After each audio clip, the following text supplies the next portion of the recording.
Welcome to STV life. இன்னைக்கு ஒரு மிகப்பெரிய கண்டுபிடிப்பாளரோட வாழ்க்கை வரலாறு தான் பார்க்க போகிறோம். என்னதான் உலகத்தில் மிகப்பெரிய அளவில் சயின்டிஸ்ட் இருந்தாலுமே நம்ம சயின்டிஸ்ட்லேயே முதல்ல முக்கியமானவராக நினைக்கக்கூடியது யாருன்னா தாமஸ் ஆல்வா எடிசன் தான். அதுக்கு முக்கியமான காரணம் என்னன்னா, இந்த உலகத்துக்கு முதல்ல வெளிச்சத்தை கொண்டு வந்தவர் தாமஸ் ஆல்வா எடிசன் அவர்கள். மிக முக்கியமான கண்டுபிடிப்பு என்னன்னா, ஒரு மின்சார பல்பை கண்டுபிடிச்சிருக்காரு.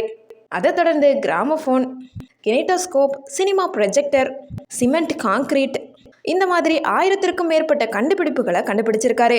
இவர் எப்படிப்பட்டவர், எந்த வருஷத்தில் பிறந்திருக்காரு, அவருடைய பிறந்த பேக்ரவுண்டு என்ன, அவர் எப்படி பல்பை கண்டுபிடிச்சாரு, யாருமே யோசிக்காதவற்றை எப்படி கண்டுபிடிச்சாரு, ஆனா கண்டுபிடிச்சது அனைத்துமே பயன்படுத்தக்கூடியவை மட்டுமா தான் இருந்திருக்கு.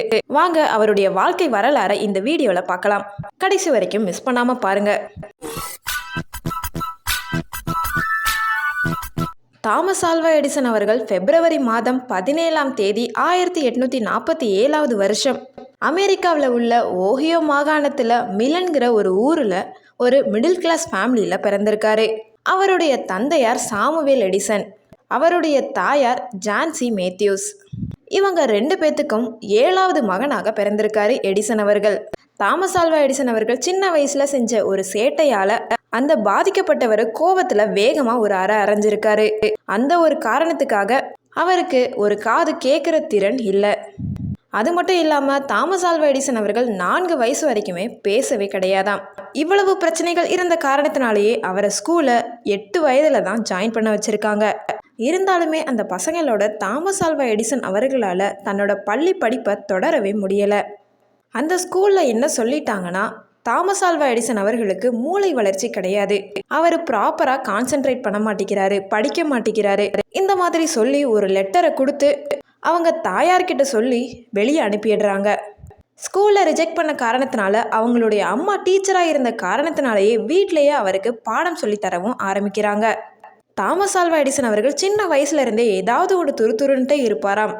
அது மட்டும் இல்லாமல் எந்த ஒரு விஷயத்திலையுமே அதிகமாக கேள்வி கேட்கக்கூடிய திறன் உள்ளவராகவும் இருந்திருக்காரு. அவங்களுடைய அம்மாவும் இன்னும் நிறைய சொல்லி கொடுக்குறாங்க. அது மட்டும் இல்லாமல் தன்னோட அம்மா சொல்லி கொடுத்ததுனால நிறைய புத்தகங்களையுமே படித்து முடிக்கிறாரு தன்னோட 10 வயசுக்குள்ளாரையே. ஆனால் அப்போ தெரியாது தாமஸ் ஆல்வா எடிசனுக்கும் சரி, அவருடைய தாயாருக்கும் சரி, அதை ரிஜெக்ட் பண்ண ஸ்கூல் நிர்வாகத்துக்கும் சரி, பின்னாளில் இந்த உலகத்தையே மாற்ற போறாருன்னு, வெளிச்சத்துக்கு கொண்டு வர போறாருன்னு. தாமஸ் ஆல்வா எடிசன் அவர்கள் ஒரு குறிப்பிட்ட வயசுக்கு மேலே தன்னோட தாய்க்கும் தந்தைக்கும் எந்த ஒரு பிரச்சனையும் எந்த ஒரு சிரமமும் கொடுக்கக்கூடாதுங்கிற காரணத்தினால தன்னோட 12 வயசுலேயே வேலைக்கு போக ஆரம்பிக்கிறாரு. அது மட்டும் இல்லாமல் அவர் ஒரு புத்தக ஆராய்ச்சியில் இறங்குறதா ஒரு யோசனையில் இருந்திருக்காரு. அதுக்கு தேவையான பொருட்களை வாங்குறதுக்கு அவர்கிட்ட பணம் இல்லை, தாய் தந்தையர்கிட்ட கேட்கறதுக்கும் மனம் கிடையாது. அந்த ஒரு காரணத்தினாலேயே தன்னோட வேலையையும் ஸ்டார்ட் பண்ணுறாரு. அது என்ன வேலைன்னா, ரயில்வே ஸ்டேஷனில் தனக்கான ஒரு இடத்த கேட்டு அங்கே ஒரு பத்திரிகை நிறுவனத்தை அவருடைய ஒரு ஆளால் மட்டுமே ஆரம்பிக்கிறாரு. இதில் ஒரு எக்ஸைட்டிங் விஷயம் என்னன்னா, உலகத்திலேயே ரொம்ப சின்ன வயசில் ஒரு ஜேர்னலிஸ்டாக மாறின ஒருத்தர் இவர் தான். தன்னோட 12 வயசுலேயே பத்திரிகை ஆசிரியராக மாறியிருக்காரு தாமஸ் ஆல்வா எடிசன் அவர்கள். அதை தொடர்ந்து அங்கே உள்ள ரயில் பெட்டியில் கூட தன்னோட ஆராய்ச்சிகளை ஸ்டார்ட் பண்ணுறாரு. அவருடைய நியூஸ் பேப்பருக்கு அவரே ரிப்போர்ட்டராக இருக்காரு, அவருடைய நியூஸ் பேப்பருக்கு அவரே பிரிண்டராக இருக்காரு, அவருடைய நியூஸ் பேப்பருக்கு அவரே சேல்ஸ்மேனாகவும் இருக்காரு.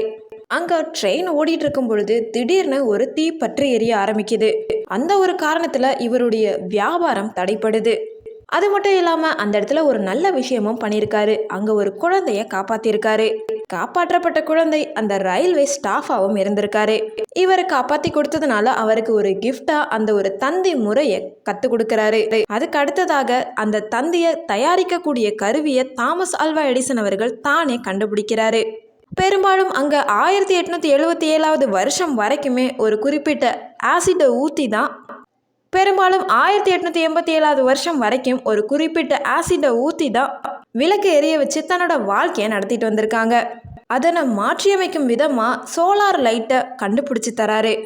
இந்த ஒரு விஷயத்தில் தாமஸ் ஆல்வா எடிசன் அவர்கள் மிகப்பெரிய அளவில் ஃபேமஸ் ஆகிறாரு. நியூயார்க்கில் தான் கண்டுபிடிச்ச அந்த விளக்க சேல்ஸும் பண்ணுறாரு. இந்த ஒரு முறை மிகப்பெரிய அளவில் வெற்றியும் அடையுது. தாமஸ் ஆல்வா எடிசன் கிட்ட உள்ள முக்கியமான விஷயம் என்னன்னா, ஒரு விஷயத்தை கண்டுபிடிக்கணும்னு நினச்சிட்டாருன்னா அந்த ஒரு விஷயத்தை கண்டுபிடிக்கிற வரைக்கும் வெயிட் பண்ணுவார். விடாம தொடர்ந்து ட்ரை பண்ணிக்கிட்டே இருப்பார்.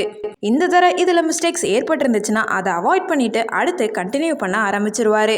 அப்படி ஒரு விஷயத்தில், அதாவது அவர் கண்டுபிடிச்ச முக்கியமான விஷயத்தில் மின் விளக்கை கண்டுபிடிக்கிறதுல தொடர்ந்து 5000 முறை வரைக்குமே தோல்வியை பெற்றிருக்காராம். எப்படியோ மின் விளக்கை கண்டுபிடிச்சிட்டாரு. ஆனால் அவை எப்படி நீண்ட நேரம் எரிய வைக்கிறது அப்படிங்கிறதுல ஒரு டவுட் வருது.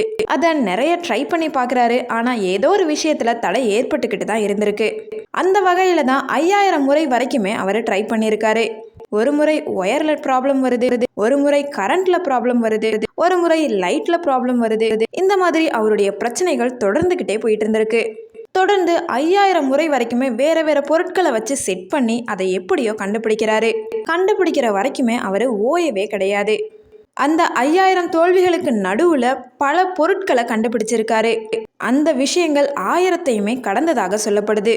அதுலேயும் முக்கியமானதுன்னு பார்த்தோன்னா கிராமோஃபோன், கினெட்டோஸ்கோப், சினிமாவோட ப்ரொஜெக்டர், சிமெண்ட்டோட காங்க்ரீட், இந்த மாதிரி சொல்லிக்கிட்டே போகலாம்.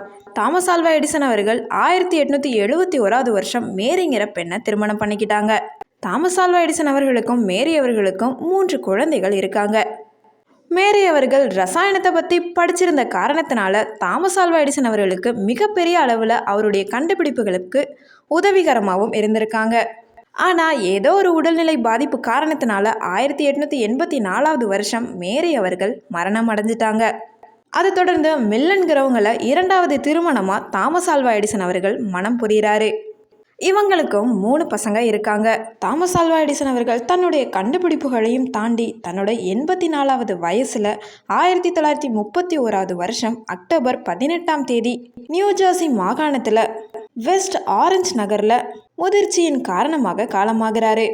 தாமஸ் ஆல்வா எடிசன் அவர்கள் தன்னுடைய கோட்பாடாக வாழ்க்கையை அழிக்கக்கூடிய எந்த ஒரு கண்டுபிடிப்பையுமே நான் செய்ய மாட்டேன், ஏன்னா மக்களை மகிழ்விக்க வேண்டுங்கிறது மட்டும்தான் என்னுடைய நோக்கம்னு சொல்லியிருக்காரு. அந்த ஒரு விஷயத்திற்கு ஏற்ற மாதிரியே தன்னுடைய கண்டுபிடிப்புகளை அனைவருக்கும் உதவுற மாதிரியே கண்டுபிடிச்சு கொடுத்துட்டு மறைஞ்சிட்டாரு. அந்த ஒரு உயரிய எண்ணத்தோட காரணத்துக்காகவே இன்னைக்கு அவர் கண்டுபிடிச்ச அளவிட முடியாத பலன்களை நம்ம இன்னைக்கும் சரி என்னைக்கும் சரி அனுபவிச்சுக்கிட்டு தான் இருப்போம். தாமஸ் ஆல்வா எடிசன் அவர்கள் கண்டுபிடிச்சதோட விளைவு தான் இன்னைக்கு நம்முடைய உலகம் இவ்வளவு நவீன முறையில் மாறியிருக்கு. எண்ணிலடங்கா கண்டுபிடிப்புகளை கண்டுபிடிச்ச தாமஸ் ஆல்வா எடிசன் அவர்களுடைய வாழ்க்கை வரலாறு உங்களுக்கு பிடிச்சிருக்கோன்னு நினைக்கிறேன். இந்த வீடியோ பிடிச்சிருந்துச்சுன்னா கண்டிப்பாக லைக் பண்ணுங்க. யாருக்கும் எந்த ஒரு குறையும் தடை கிடையாது, எப்படியும் சாதிக்கலாம்ங்கிறதுல ஒரு எடுத்துக்காட்டா தாமஸ் ஆல்வா எடிசன் அவர்கள் உதாரணமாக இருக்காரு. இவருடைய ஹிஸ்டரியை வேற யாராவது கேட்கணும்னு நினச்சிங்கன்னா கண்டிப்பாக அவங்களுக்கு ஷேர் பண்ணுங்க. தாமஸ் ஆல்வா எடிசன் அவர்களுடைய கண்டுபிடிப்புகளில் உங்களுக்கு என்ன பிடிக்குங்கிறதையும் என்னோட கமெண்ட்டில் சொல்லுங்கள். மறக்காமல் என்னோட சேனலை சப்ஸ்கிரைப் பண்ணாமல் பார்த்துக்கிட்டு இருந்தீங்கன்னா மறக்காமல் ப்ளீஸ் சப்ஸ்கிரைப் பண்ணிக்கோங்க. தேங்க்யூ ஸோ மச் ஃபார் வாட்சிங்.